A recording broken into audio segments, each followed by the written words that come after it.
নমস্কার। একটা কথা বলি। জ্যোতিষতান্ত্রিক ডক্টর শ্রী সঞ্জয় শাস্ত্রী। আজকের অনুষ্ঠানের বিষয় হচ্ছে ব্যবসায় কুনজর। দীর্ঘদিন ধরে ভালো অর্থ রোজগারের সহিত আপনি একটা ব্যবসা করছিলেন, হঠাৎ দেখা যাচ্ছে আপনার ব্যবসায় খরিদ্দার কমে গেছে।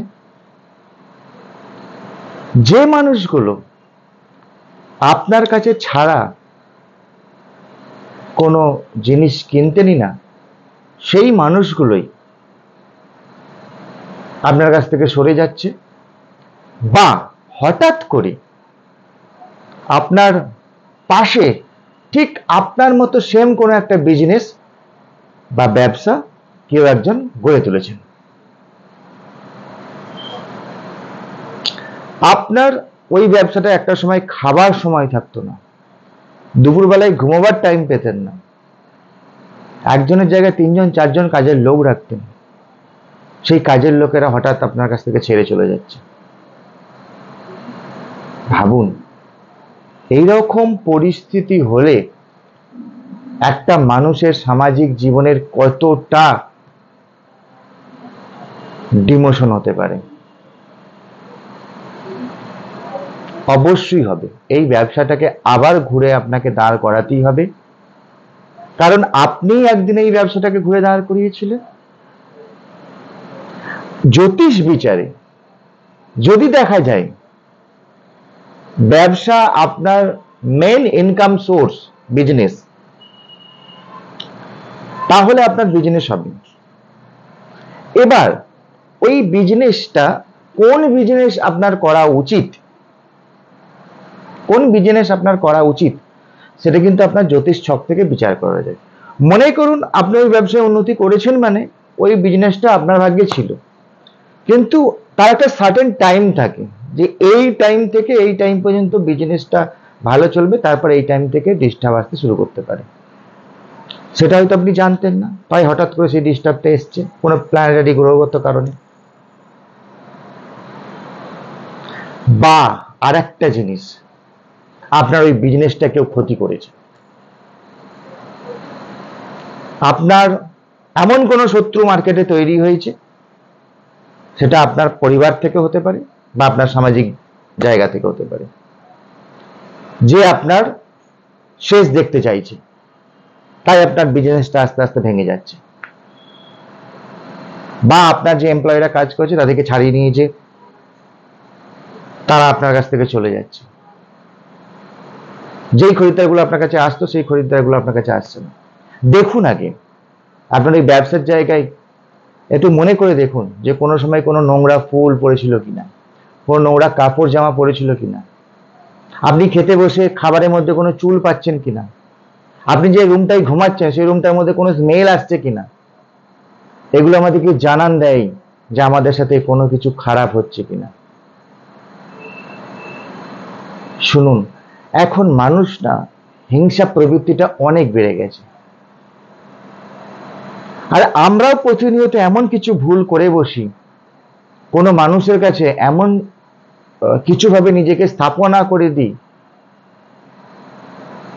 যেখানে আমরাই আমাদের নিজেদের শত্রু বানিয়ে ফেলি অনেক সময়। তাই আপনাকে ঠিক করতে হবে, আপনাকে সেই জায়গাটাকে এমন ভাবে আবার ফিরিয়ে আনতে হবে। সম্ভব, অবশ্যই সম্ভব। আপনার এই ব্যবসা আগে যেরকম ছিল ঠিক সেরকম ভাবেই আবার রমরমা আসবে। আপনাকে যে ক্ষতিটা করেছে, আপনার ব্যবসার যে ক্ষতিটা হয়েছে, সেই ক্ষতিটা আপনি যদি নষ্ট করতে পারেন, সেই ক্ষতিটাকে যদি খণ্ডন করে নিতে পারেন, তাহলে আপনি আবার এগোবেন। এবার আপনি বলতে পারেন, তাহলে সঞ্জয় দা, তাহলে তো আবার সেই ক্ষতিটা কি আমার সাথে হবে না? হতেই পারে। এখানে আমাদের তন্ত্রে একটা প্রসেস আছে। যদি আপনি একটা ক্রিয়া আছে বন্ধন ক্রিয়া, যদি আপনার ওইটাকে বন্ধন আগে আপনি করে রাখতেন, তাহলে কিন্তু এই ক্ষতিটা হতো না আপনার। তাই যে কোনো বড় বড় বিজনেসম্যান, বড় বড় ব্যবসায়ীরা দেখবেন তাদের কানেকশনে তাদের পার্সোনাল অ্যাস্ট্রোলজার বা যারা তন্ত্র ক্রিয়া পূজা ক্রিয়া করে তাদের সাথে অবশ্যই কানেক্টেডে থাকে, কারণ তারা চলার পথে বাধা আসবে, সমস্যা আসবে, এটা ধরে নিয়েই পথ চলতে শুরু করে। তাই ব্যবসা থেকে যদি কুনজরকে সম্পূর্ণভাবে কাটাতে হয় তাহলে নিচের দেওয়া নম্বরে অবশ্যই একবার যোগাযোগ করুন 8420529959 এবং আমার যে হোয়াটসঅ্যাপ নাম্বারটা যাচ্ছে দেখুন 9635 এই দুটো নাম্বারে আপনারা যদি যোগাযোগ করেন আপনাকে একটা অ্যাপয়েন্টমেন্ট টাইম দেওয়া হবে, আমার ভিজিটটা ওখান থেকে আপনাকে বলে দেবে, ওই অ্যাপয়েন্টমেন্ট টাইম অনুযায়ী আমার সাথে আপনি কথা বলুন। আফটার দ্যাট যে রেমেডি দেওয়ার থাকবে সেটা আমরা আপনাকে আপনার অ্যাড্রেসে ডেলিভারি করে দেবো যদি অনলাইন হয়। আর যদি চেম্বারে আসতে চাইছেন তাহলে চেম্বারের অ্যাপয়েন্টমেন্ট টাইম অনুযায়ী আসলেন, আমার সাথে বসলেন, কথা বললেন, আমি একটা ডেট বা সময় দেবো, সেই ডেট বা সময় এসে আপনার রেমেডিটা আপনি নিয়ে গেলেন। সমস্যা দেখে কোনোদিন বসে থেকে ভেবে চিনতে কিচ্ছু লাভ নেই, কারণ সমস্যা একটা হচ্ছে ক্যান্সার। যে কোনো সমস্যা একটা ক্যান্সার, প্রতিটা দিন যায় সেই সমস্যাটা কোনোদিন সম্পূর্ণভাবে সমাধান হয় না, সেটা আস্তে আস্তে আস্তে সমস্যাটা বাড়তে থাকে। আর ব্যবসা এমন একটা জিনিস যেটা অটোমেটিকলি সবকিছু ঠিক হয় না। যেমন চাকরি, আপনি 10 দিন ছুটি নিলেন, সেটা মাতৃত্বকালীন ছুটি হতে পারে বা আপনার বাড়িতে কোনো একটা অনুষ্ঠানের ছুটি নিতে, আপনি ব্যবসা থেকে 10 দিন সরে দেখুন তো, বা আপনি ব্যবসা থেকে 1 বছর সরে দেখুন তো, পারবেন না, আপনি নিজেই পারবেন না।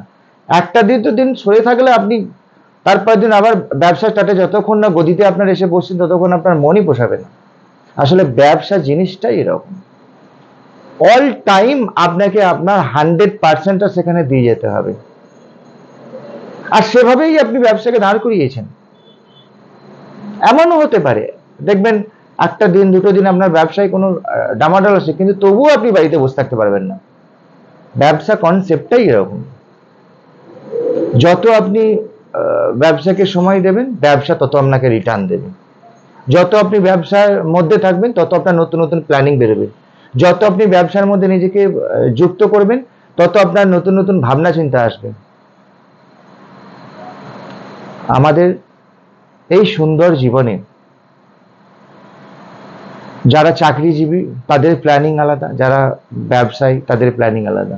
চাকরিতেও এরকম সমস্যা আসতে পারে, যারা চাকরি করেন তাদেরও যে আসে না বলবো না, অনেক সময় দেখবেন ভালো চাকরি করছি হঠাৎ করে একটা রেজিগনেশন লেটার চলে এলো, বা হঠাৎ করে আপনার সিনিয়রের সাথে, যে সিনিয়রের সাথে এত আপনার প্রেম ছিল, ভালোবাসা ছিল, সেই সিনিয়রের সঙ্গে হঠাৎ আপনার একটা বিশাল ঝামেলা শুরু হয়ে গেল, এক্ষেত্রেও, বা প্রমোশন আটকে গেল, এক্ষেত্রেও অনেক সময় অনেক কিছু কুনজর পড়ে বা কেউ ক্ষতি করার চেষ্টা করে, সেগুলো হয়। আগামী একটা ভিডিওতে আরো কর্মের অনেকগুলো ভাগ নিয়ে আমি আলোচনা করেছি, অনেকগুলো ভিডিও আছে। এই ভিডিওটি, চ্যানেলটা সাবস্ক্রাইব করে রাখুন, ভিডিওটি দেখুন, লাইক করুন, একটু শেয়ার করে দিন যাদের এরকম সমস্যা আপনার কোনো বন্ধুর হচ্ছে।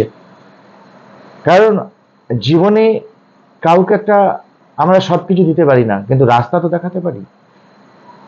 তাই আপনি যদি এই ভিডিওটা কোনো বন্ধুর একটা রাস্তা করে দেন, শেয়ার করে দেন, তাহলে আপনার জীবনেও এরকম একটা দিন আসবে যে বন্ধুরা আপনাকে বলবো যে আজকে আমি ভালো আছি, তার কারণেও আপনার একটা কারণ। ধন্যবাদ, আগামী ভিডিওতে আবার দেখা হবে।